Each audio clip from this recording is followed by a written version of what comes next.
চলো good morning everyone. আছে বৃহস্পতিবার, সকাল সকাল স্নান করে নিয়ে একটু স্কিন কেয়ার করে নিলাম। প্রথমে আমি একটা টোনার ইউজ করে নিলাম, দেন মুখটা একটু ট্যাপ ট্যাপ ট্যাপ ট্যাপ করে নিলাম।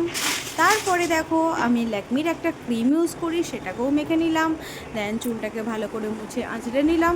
আর এই করতে করতে আমার তো স্কিন কেয়ার কমপ্লিট হয়ে গেল। দিয়ে আজকে হচ্ছে পুজো করতে হবে, আর পুজোর জন্য আমাকে সিংহাসনটা মুছতে হবে। সকালে আমি অলরেডি মুছে রেখেছি, আর তারপরেও আমি আরেকবার ধরে মুছবো। এই দেখো, এটা হচ্ছে আমার সিংহাসন।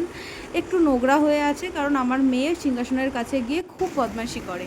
আর প্রথমেই আমি এখান থেকে ঠাকুরের এঁঠো বাসনগুলোকে নিয়ে নিলাম। নিয়ে ওইগুলোকে আগে পরিষ্কার করব, করে দেন তারপরে আমি এই জায়গাটা পরিষ্কার করে মুছে দেব। মোছার পরে চলো আমি এখানেতে পুজো করব। চলো এখানটা আমি মুছে দিচ্ছি। আর এখন আহি কী করছে বলো তো? এত শান্ত কেন লাগছে পরিবেশটা? আহি এখন ঘুমাচ্ছে, সেই জন্য পরিবেশটা এত শান্ত লাগছে।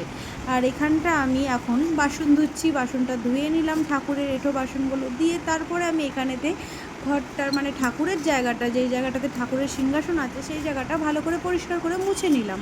মোছা আমার অলমোস্ট ডান।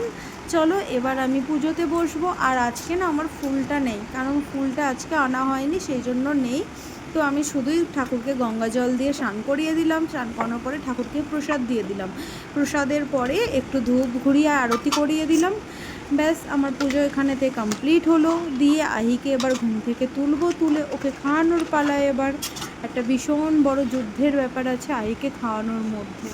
আমি তো খুবই টায়ার্ড হয়ে যাই। যারা যারা নতুন মা আছো তারা সবাই জানো যে বাচ্চাকে খাওয়ানো কতটা কষ্টের ব্যাপার। আর এখানে আমার পুজোটা আমি কমপ্লিট করছি।